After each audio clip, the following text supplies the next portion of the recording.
Now here's something that you don't see every day. This is a 1960 Plymouth Fury. We've got dual carburetors on this car with power steering. We've also got power brakes. Check that out. Sonoramic Commando power. This has to be one of the most glitziest interiors I've ever seen. It's just comical. I mean, check out that steering wheel. It's oval shaped, it's got sparkles, and the rim. The horn buttons look like controls out of a spaceship. It's got the push button automatic transmission. Look at the metallic trim on the door panels. Check out the height of these fins. They're just ridiculous. Oh my. Check out the toilet seat on the trunk lid. And if you look in the very center, you'll see the famous Plymouth symbol. And the Plymouth symbol in the late 50s, throughout most of the 60s, was a rocket standing on its launch pad. Plymouth. Like Charles Phoenix always says, it's written in your lesbian aunt's handwriting. And there you have it. 1960 Plymouth Fury.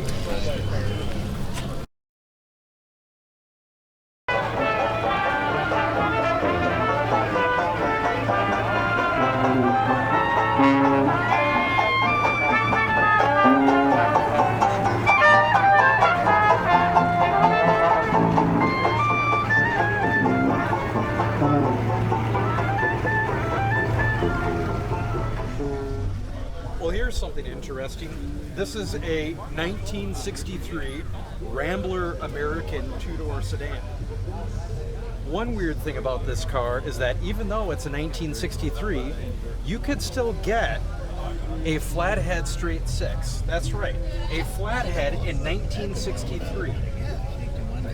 I believe American Motors was the last company to offer this sort of engine that late in automotive history. And another weird detail about this car, no, your eyes are not deceiving you. This engine does not have a separate intake manifold. It is actually cast into the cylinder head. This car has been modified slightly, so the owner has added dual line brakes, which is actually a very smart modification. But a lot of this car, aside from the paint job, is largely original. It's a super basic sedan. You have sort of a utilitarian looking interior, but still very tasteful. Yeah, look at that dashboard. It's super basic. This is a radio delete car, but it's still an automatic. And I think the transmission in Ramblers came from Warner. And this car has been resto modded a little bit as far as the exterior is concerned. So you can see that we've done a little customizing here with the paint. It's got a nice little rat rod look to it. Super basic ornamentation. And there you have it. This is the Rambler American for 1963. While driving in my Cadillac, much to my surprise, a little Nash Rambler was following me, about 1/3 my size. The guy must have wanted to pass me by as he kept on tooting his horn. I'll show him that a Cadillac is not a car to scorn. Beep, beep. Beep, beep, his horn went beep, beep, beep. Check out this lovely little thing. It's a 1961 Chevrolet Corvette. There's your fender script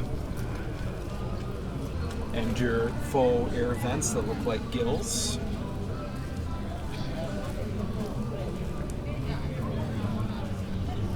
And your fender cove that extends onto your door.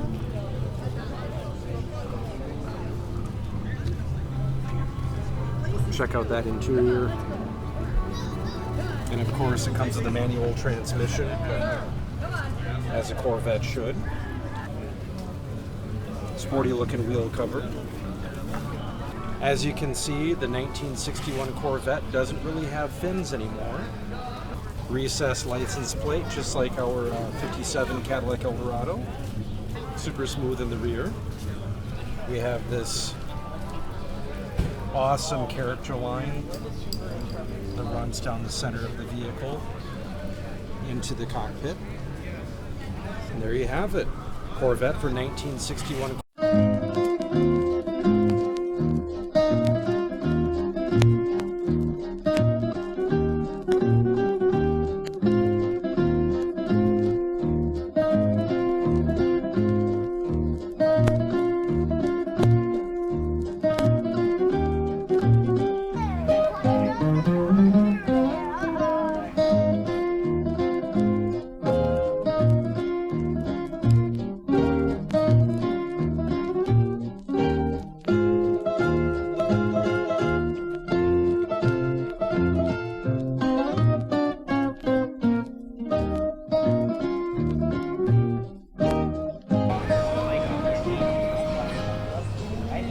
Now here is a car that is unsafe at any speed. This is the 1960 Chevrolet Corvair 700 four-door sedan. We know this is a 1960 because it has this concave front end. Later Chevrolet Corvairs would have had a convex stamping instead of a grille because, of course, Corvairs had the engine in the rear. This is the car that Ralph Nader targeted in his book, Unsafe at Any Speed. And the reason why he targeted the Chevrolet Corvair was because of its supposed propensity for rolling over. Now the reason for that was Corvairs built before 1964 had no anti-roll bars in the rear and no sway bars in the front. There was a plan early on to have all that added to the Chevrolet Corvair, but at the last minute the bean counters decided it wasn't necessary. The Corvair itself was not actually a dangerous car. However, if you overinflated the tires and made a hard corner with one of these cars, there is a chance that it could flip over. However, for most people, it wasn't an issue. This particular car is equipped with a Powerglide transaxle. And as you can see, it's an original radio delete model.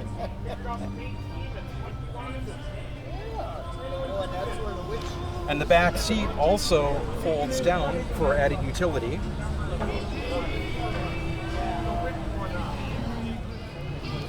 Here's our ventilation for our flat six. And this is a very simple sort of utilitarian family sedan.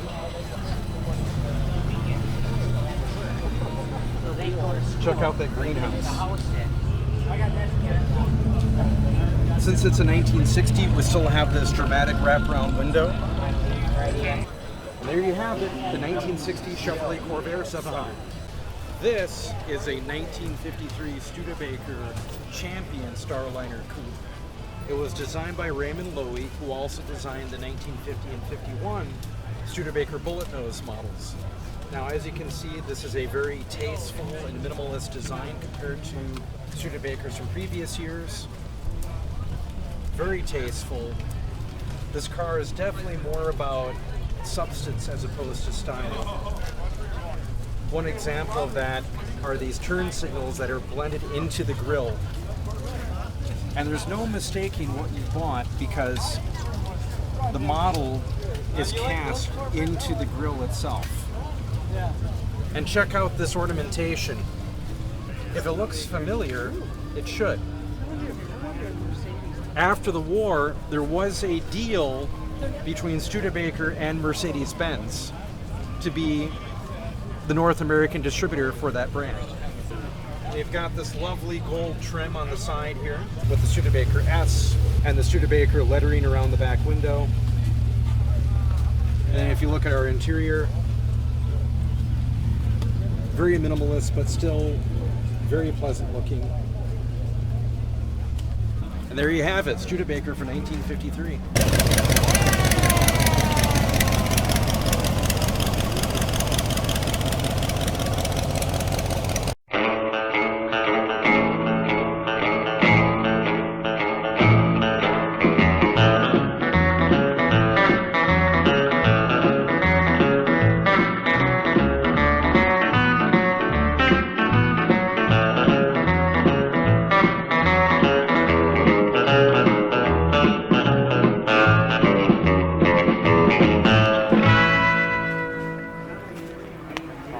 Okay, this is a 1955 Chrysler 300. This is the grandfather of your grandfather's car. It came out of the factory with a 331 cubic inch Hemi V8, and as you can see, this particular car is in immaculate shape. If the grille looks familiar, it should. It's similar to what the Imperial had the same year. There's your 300 emblem and your sort of Art Deco looking Chrysler script. I think the interior in this car has been redone, but it is basically the original material. It would have come with power windows and power seats. And oddly enough, not a push button transmission, has a column shift instead. And once again, we have our Chrysler script, which is slanted on the quarter panel to emphasize that this car is built for speed. And here's the 300 lettering on the fuel door. And here are those distinctive 1955 Chrysler taillights.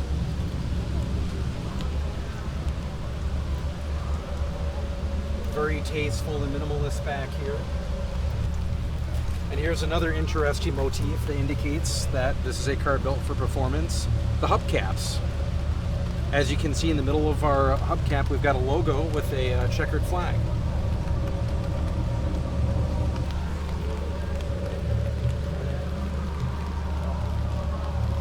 And there you have it, the 1955 Chrysler 300.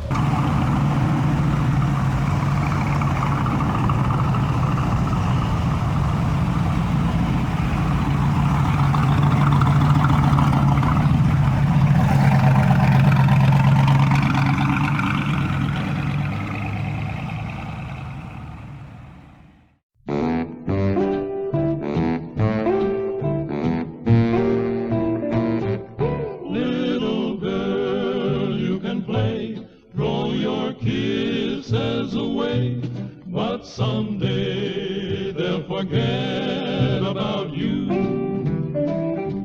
You are having your fun, taking love on the run. They'll be laughing at you when you're lonesome and blue.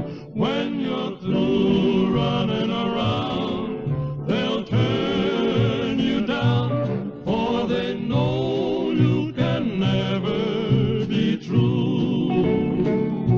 Then your sad and aching heart will be breaking apart.